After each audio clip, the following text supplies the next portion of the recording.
guys, and welcome back to Movie Modus with McKatie Tanner. I'm McKatie Tanner, and today we're going to be talking a movie that quite literally gave a man back his life. So you might be like, what is this movie, right? This movie is a documentary, and it is rated the 5th best documentary of all time. That's crazy. So, this movie is called, dun dun dun, The Thin Blue Line. A little bit about the movie. It was made in 1988 by Earl Morns. The movie was a reconstruction of the Randall Dale Adams case, which is a famous trial about a man who was sentenced to death after being wrongly accused for the murder of a police officer.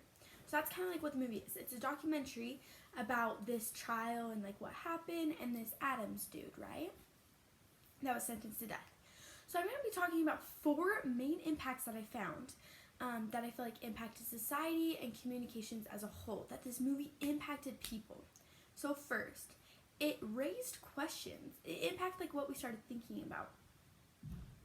The film raised fundamental questions about the death penalty. So this Adams dude, he was sentenced to death after he was wrongly accused for the murder of this police officer.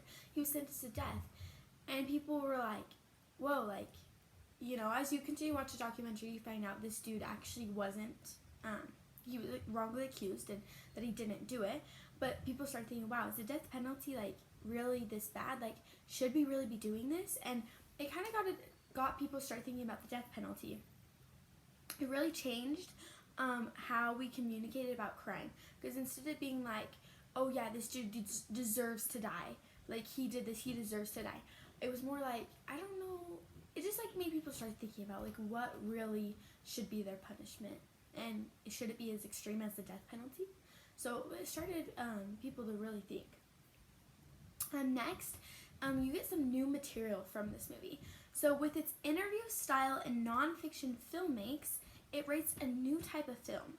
So this film, right, is a documentary, but it's about crime. It has like that interview style, like, you know, just things like Dateline. Like it gives you that Dateline vibe, you know?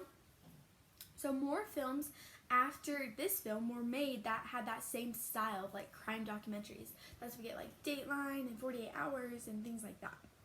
So you get a lot of like a new style of movie making, which I thought is so cool.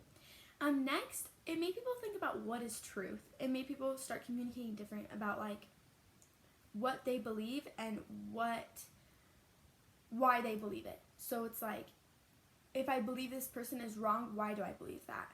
And am I right? Like it made people really start thinking and communicate in a different way, just because they saw how this person got wrongly accused and it ruined his whole like entire life, right? Of course he fixed it at the end, but it made people really start thinking about just things and what they believe and the death penalty, all that kind of stuff. The last one is it freed Adams, which is the dude that got wrongly accused. The film immediately grabbed the media's attention and sparked huge controversy. So that led to Adams' retrial and later his, acquittance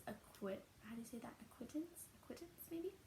Just pretty much they let him go and they said you're free, like you don't deserve, like, you know, you don't deserve to die or anything like that.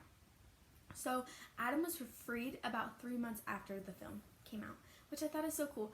A film was so impactful that it made media start talking about this trial, and people started talking about this trial, that eventually sparked a retrial for this dude and freed him. Like, if that isn't an impact, that I don't know what is, because that is literally such a big impact that a movie could do that, or a documentary could do that. So in summary, this documentary is 1 in a million. Not many films can say that they quite literally gave back a man his life. Like, not many films can say that. So just remember, guys, that every movie has a motive, and I'll see you guys next week. But have fun, stay safe, and bye!